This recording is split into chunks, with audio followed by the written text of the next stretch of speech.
Bonjour, mon nom est Virginie Remy. Je suis étudiante en cinquième année d'ostéopathie à The International Academy of Osteopathy et je vais vous présenter mon article scientifique en vue d'obtenir le diplôme d'ostéopathe DO. Cet article est intitulé Étude expérimentale sur la possible relation entre les algies sacro-iliaques et les épisiotomies ou déchirures périnéales liées au postpartum. Mon promoteur est Monsieur Levillon, ostéopathe DO. Dans la pratique, nous remarquons que de nombreuses patientes en postpartum souffrent de douleurs lombosacrées. En effet, la grossesse serait une cause sous-estimée de lombalgie et de douleurs sacro-iliaques. D'autre part, la plupart des femmes en postpartum ont des douleurs sacro-iliaques, et 33% de celles-ci continueraient toujours à en avoir 3 mois après l'accouchement. 2 ans après, 8,5% de ces femmes souffriraient toujours des sacro-iliaques. D'autres auteurs ont mis en évidence aussi les répercussions personnelles et socio-économiques importantes de ces douleurs.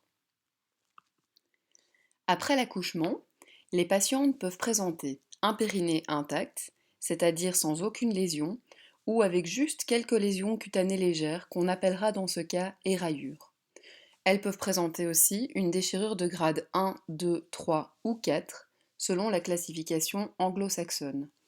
Le grade 1, qui n'est pas représenté sur les schémas de cette diapositive, correspondant à une déchirure au niveau de la peau et des muqueuses. Le grade 2, correspondant à une déchirure musculaire du plan superficiel ou moyen du plancher pelvien. Le grade 3 correspondant quant à lui à une déchirure musculaire du plancher pelvien au niveau du sphincter anal. Et le grade 4 correspondant quant à lui à une déchirure de grade 3 avec une atteinte supplémentaire de la muqueuse du canal anal.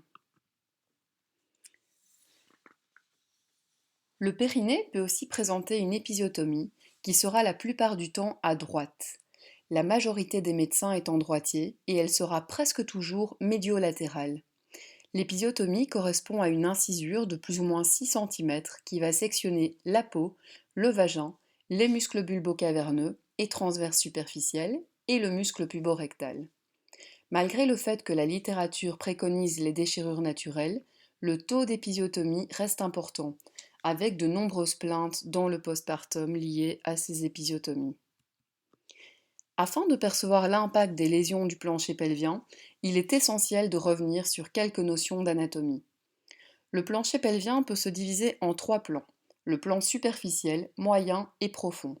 Le plan superficiel se compose des muscles du périnée, à savoir le muscle ischio-caverneux, qui va des branches ischio-pubiennes jusqu'au corps caverneux, le muscle bulbo-spongieux, qui va du centre tendineux jusqu'au clitoris, le muscle transverse superficiel, qui se confond avec le muscle transverse profond, que nous verrons juste après, le muscle constricteur de la vulve, qui est un muscle inconstant situé en dedans du bulbo spongieux, et le muscle sphincter externe de l'anus, qui est en lien avec le puborectal.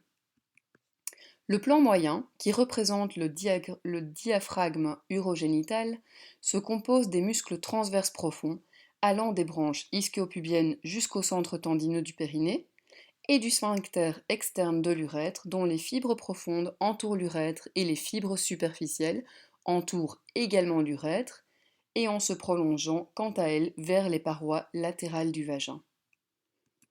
Le plan profond, appelé le diaphragme pelvien, étant quant à lui composé du muscle coccygien, allant de l'épine sciatique au ligament sacro-épineux, sacrum et coccyx, de l'élévateur de l'anus avec ses faisceaux pubovaginal, puborectal, iliococcygien et pubococcygien, réalisant un véritable plancher tendu entre la face postérieure du pubis, les épines, les aponevroses des muscles obturateurs internes et le coccyx.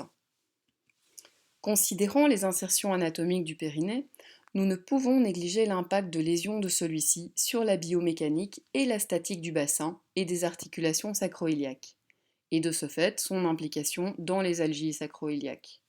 Sachant également que le périnée en lésion induit un node flair de l'iliaque accompagné d'une rotation antérieure et endorotation, les questions suivantes peuvent alors se poser. L'épisiotomie et ou la déchirure périnéale ont-elles un lien avec la douleur sacro-iliaque lors des tests de provocation? Y a-t-il une différence dans l'intensité de la douleur sacro-iliaque ressentie lors des tests de provocation entre les groupes de femmes ayant subi une épisiotomie ou une déchirure périnéale? L'objectif de cette étude est de tenter de mettre en évidence une corrélation entre la douleur sacro-iliaque et la déchirure et ou l'épisiotomie. Il s'agit ensuite de se pencher sur l'intensité de la douleur perçue par les patientes lors des tests afin d'observer une différence ou non entre les conséquences d'une déchirure et d'une épisiotomie. L'étude réalisée est une étude randomisée, avec un groupe contrôle et à l'aveugle. Les patientes ont été recrutées au Centre médical Corps Santé de Gembloux. 3 groupes ont été créés selon des critères d'inclusion précis définis dans le tableau, à savoir patientes primipares, allaitantes, en postpartum de 3 à 6 mois, ayant accouché par voie basse. Le premier groupe est le G0, notre groupe contrôle, comprenant des patientes qui ont eu un périnée intact ou une déchirure du premier degré, qui n'affecte donc pas les muscles du plancher pelvien. Le deuxième groupe est le G1, comprenant les patientes ayant eu une épisiotomie. Le troisième groupe est le G2, composé des patientes ayant eu une déchirure de grade 2, 3 ou 4. Les 3 groupes comportent 10 patientes. Un questionnaire d'anamnèse a été rempli par les patientes elles-mêmes en ma présence et a permis d'avoir les informations complètes relatives à la situation globale avant la grossesse, pendant la grossesse, à l'accouchement et aussi lors du postpartum. Ensuite, les 5 tests de provocation de la douleur sacro-iliaque ont été réalisés. Il s'agit du distraction test ou test d'ouverture antérieure de la sacro-iliaque, encore appelé test en écartement des ailes iliaques, du compression test ou test d'ouverture postérieure de la sacro-iliaque, qui est aussi appelé test en rapprochement des ailes iliaques, du tight thrust test ou test de compression verticale, nommé également test de cisaillement postérieur, du sacral thrust test ou test de compression du sacrum, et enfin du Ganselon test ou test de cisaillement horizontal des 2 articulations sacro-iliaques. Une échelle numérique a été proposée en même temps. Il s'agit d'une évaluation quantitative de la douleur avec une cotation de 0 à 10 en lien avec l'intensité de la douleur ressentie par la patiente lors des tests. 0 étant l'absence de douleur et 10 étant la douleur maximale imaginable. Venons-en aux résultats de l'étude. Les groupes comportaient le même nombre de sujets et étaient similaires en termes d'âge et de prise de poids durant la grossesse. On peut constater une tendance des patientes du groupe contrôle à accoucher plus sans péridurale et une tendance à reprendre plus rapidement le sport après l'accouchement que les patientes des 2 autres groupes.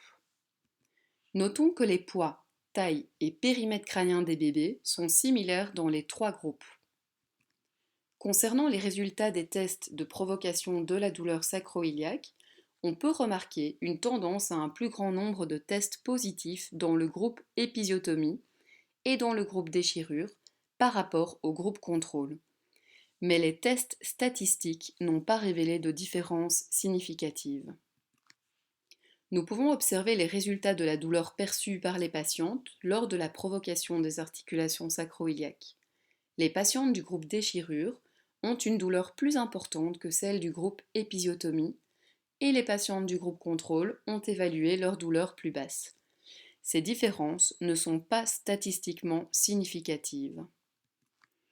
Dans l'étude réalisée, un des objectifs était d'évaluer si l'on pouvait observer des douleurs sacro-iliaques plus importantes chez les patientes ayant subi une épisiotomie par rapport aux patientes ayant eu une déchirure naturelle.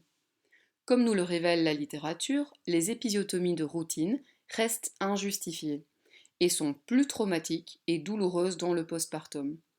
Elles sont en diminution et elles n'augmenteraient pas le risque de déchirure sévère. Cependant, les résultats de l'étude ne sont pas significatifs. Mais pourquoi? Un des premiers points permettant d'expliquer les résultats non significatifs est la taille de l'échantillon qui est trop faible. Il est intéressant de constater que si le même type de résultat avait été observé avec 20 patientes dans le groupe épisiotomie au lieu de 10 et 30 patientes dans le groupe déchirure au lieu de 10, on aurait observé des tests positifs de douleur sacro-iliaque statistiquement plus importants dans le groupe épisiotomie par rapport au groupe déchirure. De même que si le groupe déchirure avait compté 20 patientes et le groupe épisiotomie 30 patientes, des résultats statistiquement significatifs auraient été observés par rapport à la douleur perçue lors des tests, avec une douleur plus importante pour le groupe épisiotomie. Pour valider ceci, évidemment, une étude identique serait à faire avec 30 patientes minimum dans chaque groupe. Le deuxième point permettant d'expliquer les résultats non significatifs est la sensibilité des tests utilisés qui sont très controversés. Cependant, la combinaison de 3 tests positifs ou plus semble être la meilleure façon de mettre en évidence actuellement une douleur sacro-iliaque. Et ce sont les tests qui ont été utilisés dans cette étude. En effet, nous pouvons observer dans ce tableau que la juste combinaison entre la sensibilité et la spécificité se situe pour 3 tests positifs ou plus. D'autre part, les douleurs sacro-iliaques sont fréquentes et en lien avec de nombreuses causes et mécanismes d'adaptation. En effet, il est essentiel de soulever la modification importante de la posture lors de la grossesse et du postpartum. De plus, la littérature soulève l'origine obscure des douleurs sacro-iliaques, pouvant venir des ligaments du bassin, du fascia thoracolombaire, du tronc lombo-sacré, des racines sacrées et des viscères abdominaux-pelviens. De plus, ces douleurs sont souvent confondues avec des lombalgies, des douleurs dans l'aine, dans l'abdomen et les membres inférieurs. Les auteurs soulignent aussi leur fréquence dans le postpartum en lien avec la prise de poids, mais aussi évidemment le surpoids et l'obésité, la modification du centre de gravité, l'hyperlaxité, l'étirement des abdominaux, l'accouchement par voie basse et la lombalgie antérieure à la grossesse. Enfin, d'autres auteurs soulignent encore leur chronicité et leur lien causal, somatique, viscéral, neuropathique et référé.